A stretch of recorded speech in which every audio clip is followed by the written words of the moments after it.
How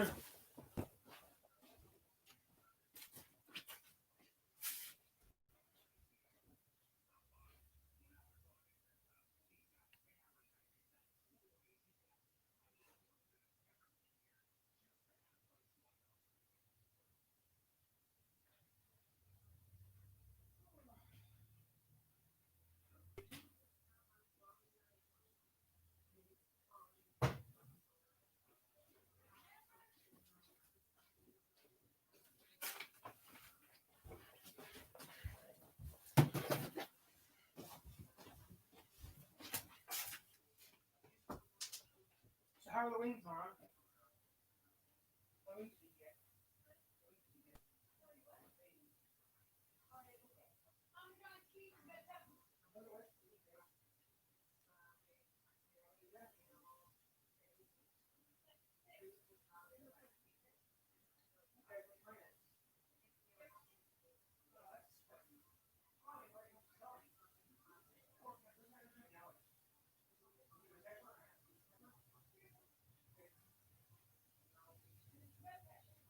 Okay, I'll move the fridge, okay?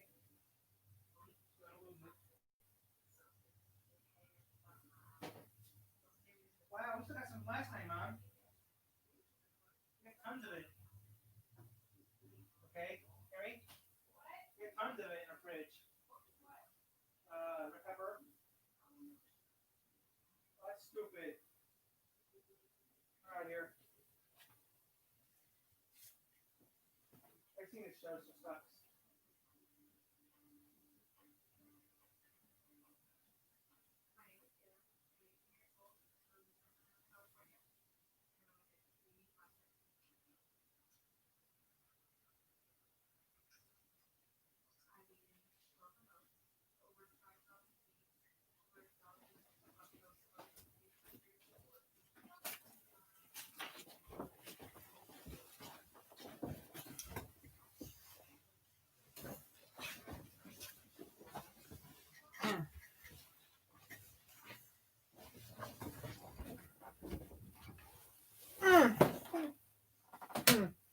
Hello, my lovely. Come to me, my angel.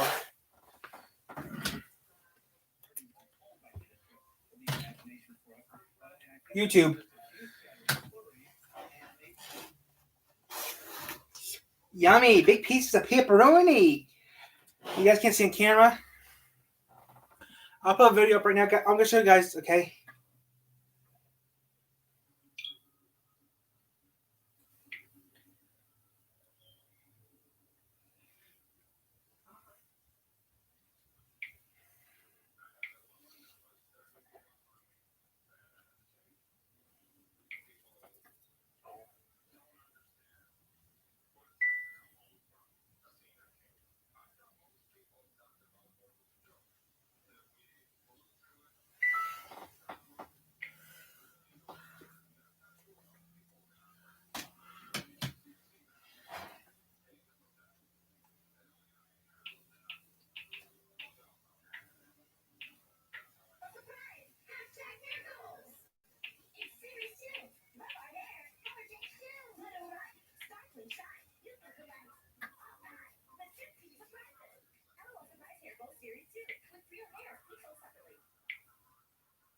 Stream live and on demand TV.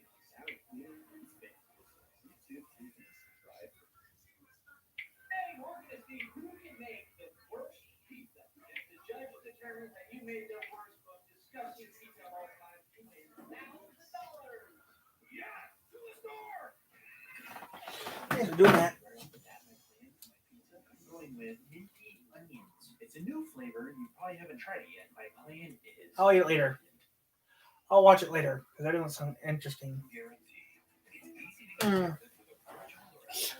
Okay, guys, the video will be on later on today. Later, it'll be on tonight. It'll be on midnight, and this piece is already cold. Thank you, Ma.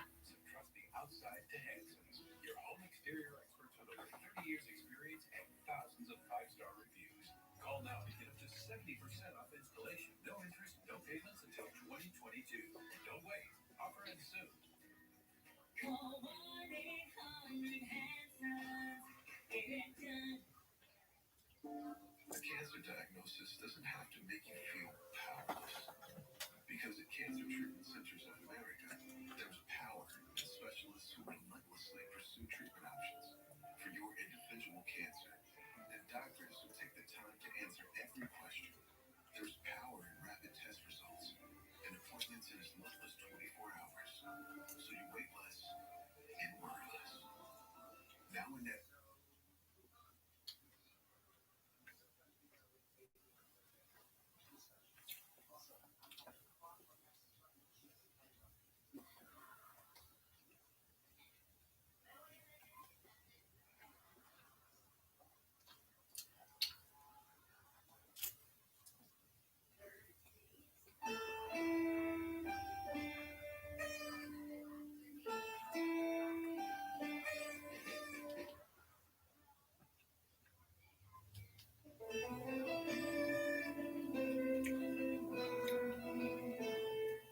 and welcome to the Oddity Archive, the show that's feeling a little long of it too.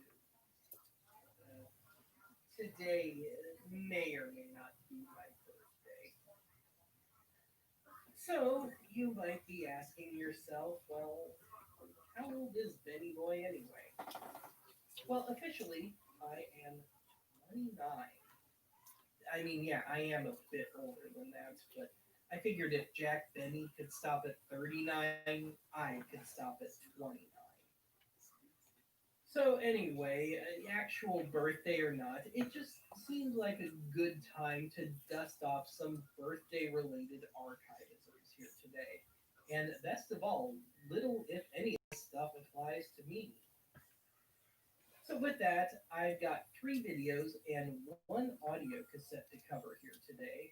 And today's first video has actually kind of been misplaced. Stupid old age, already having senior moments. But YouTube to the rescue, and specifically the Retro VHS Flashback channel, which just happened to have today's first video posted in its entirety to their channel. So, the lifesaver there. So anyway, this video is an early cash-in on Jeff Foxworthy's "You Might Be a Redneck If," Oh, remember that video? of which a book of those jokes first appeared in 1989. Now, this video is called "You're Over 40 When," and it first came out in 1991, and boy, does it follow all the tropes of the Foxworthy book, right down to the little cartoons. But of course, there's a couple of differences between the Foxworthy book and this. One, the Foxworthy book is, at least fitfully funny. Well, this thing, a lot of the time, they don't even attempt humor. But when they do, it invariably falls flat. If anything, this video feels less like a bit of birthday black humor, gallows humor, and more a willful shove into depression. You know you're over 40, it's really not so great. You know you're over 40 and gaining too much weight. You always feel drowsy and hate to leave your chair. Your back is really hurting and you're losing lots of hair.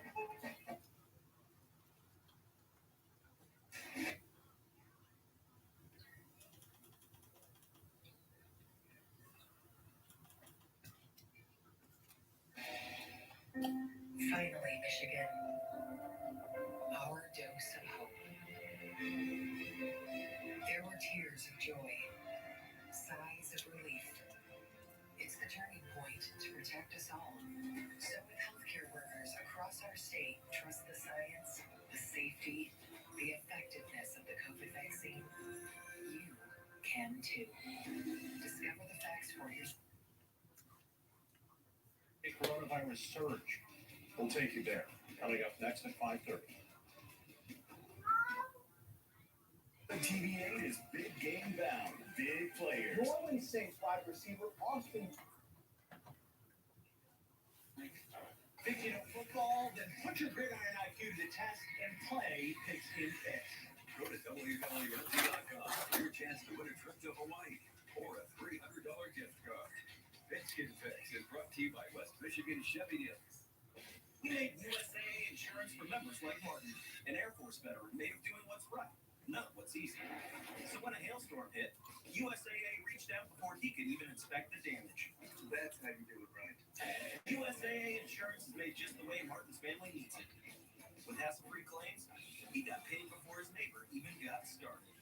Because doing right by our members, that's what's right. USAA.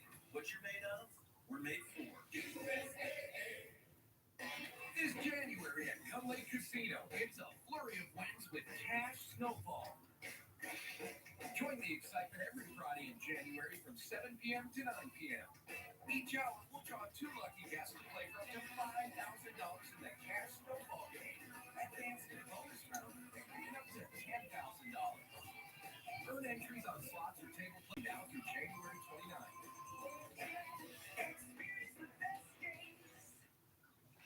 Some things in life are just plain hard. Shop easier at your local Ashley Home Stores in Grand Rapids and Kalamazoo with our Easy Buys. Inspired styles for the entire room, so you get a complete look. Plus, get 3 years peace of mind protection and free shipping, all for an easy payment as low as $50 a month. Plus, find Easy Buy mattresses, an America's #1 mattress retailer with bundled savings on everything you need for a great night's sleep. Shop, buy, and save with confidence at your local Ashley Home Stores in Grand Rapids and Kalamazoo. Feels good to be home. Former Michigan Governor Rick Snyder is charged in the Flint water crisis, while prosecutors say they're confident in their decision and the response from Snyder's legal team.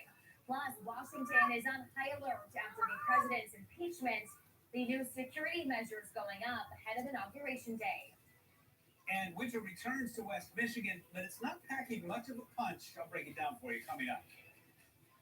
Covering West Michigan to protect and alert you. This is News Channel 3, live at 5:30. Thanks for joining me tonight, everybody. I'm Kate Seifert. The state of Michigan is laying out the charges today against officials related to the Flint water crisis. Former Governor Rick Snyder is charged with 2 counts of willful neglect of duty. 2 of the state's top health officials are charged with 9 counts of involuntary manslaughter tied to the deaths of 9 people who suffered from Legionnaire's disease. All the defendants turned themselves in today. Some have questioned charging the governor for making a bad decision. Far beyond leading a large organization and someone in the organization makes a mistake or fails to supervise. As the evidence comes out, it will be plain for everybody to see why, in fact, charges were absolutely necessary in this case. When asked about other officials, including the CDC or EPA, prosecutors say they pursued evidence and are confident in the charges that they brought. In a statement, Snyder's attorney, Brian Lennon, says, quote, "The 2 misdemeanor charges filed today against the former governor are wholly without merit, and this entire situation is puzzling." Of course, you can find some more background on the Flint water probe on our website right now. That's wwmt.com. Moving to our other top story today as we take a live look over Washington. That's where security preparations are continuing as we speak ahead of President-elect Biden's inauguration next week. Now, this afternoon, Vice President Mike Pence attended a security briefing at FEMA headquarters. Now, D.C. and other state capitals across the country are preparing for the worst. Thousands of armed National Guard troops are posted at the Capitol and around Washington, D.C. Businesses are boarding up their windows and fences are up. New today, CBS News has learned of a new law enforcement bulletin warning that the success of last week's breach could fuel more violence among domestic extremist groups. Meanwhile, the other top story in D.C., of course, the House voted to impeach the president for the second time. So what happens next? Well, the case will go to the Senate for a trial, but that trial is not expected to begin until after Joe Biden and Kamala Harris are sworn in next week. Tonight, we're getting some new clarity from the CEO of Twitter on the decision to block President Trump from social media sites. Sinclair National correspondent Christine Frizzell reports on the long-term impact of these decisions. In a 13-tweet thread on the site he founded, Jack Dorsey cited extraordinary and untenable circumstances, writing he does not celebrate or feel pride in the decision, but feels it was the right one, saying offline harm from online speech is demonstrably real and what drives the policy. We need to understand what healthy participation looks like. Dorsey, along with Facebook's Mark Zuckerberg, have testified on Capitol Hill multiple times about their site's policies regarding free speech, especially after initially restricting the sharing of this New York Post article about Hunter Biden's emails, which Dorsey later called a mistake. Still, many Republicans called it outright election interference. The power behind these platforms have been taken to a level that truly is dangerous, I think. So, what are the long-term implications of just a handful of men choosing what and who can stay online and what gets taken down? I think it is really problematic that Mark Zuckerberg and Jack Dorsey are really not accountable to anyone. They're not accountable to voters, and they wield enormous power. President Trump, now banned from Twitter, Facebook, Snapchat, and currently YouTube, denounced the moves as an unprecedented assault on our free speech. The efforts to censor, cancel, and blacklist Our fellow citizens are wrong and they are dangerous. Dorsey himself saying such actions divide us, acknowledging more transparency is needed as the conversation shifts to the best way to proceed. In our history, from the legal standpoint, for 200 or more years, we've always had trouble with what is offensive, what is harmful, what is pornography, what is so offensive that we have to contain it. Experts fear the long-term impact could be even more political polarization. Republicans migrating to one social media site, Democrats to another, which means everyone is exposed to a lot less diversity of opinion. Our worldview and our bubbles getting even smaller. I'm Christine Fazal reporting. Well, new today, the Federal Aviation Administration has issued a rare order increasing the penalties for passengers who disrupt flights. News Channel 3 joins us. Andy, you're learning the reason for these stricter rules can be traced to current events. Yeah, Katie, sure can. The FAA really is cracking down on unruly passengers after a number of in-flight disturbances in the last week on flights to and from Washington, D.C., and many of those revolving around the raid on the U.S. Capitol building. What they're doing now is skipping any kind of warning or counseling and going right to penalties for those disrupting flights, fines of up to $35,000 and or prison time.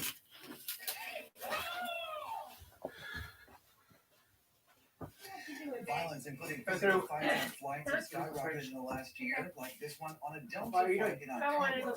Many have involved passengers Anybody's out there. to wear their masks. The new zero tolerance rules have won the approval of industry groups like Airlines for America. The group tweeting out, "We welcome the FAA order to implement a more stringent policy regarding unruly There's no kitties out there. behavior." Yeah, you're getting recorded, you know that, right? I'm dressed. Except for my body hanging out. Don't say that. Cut. As a result of last week's attack,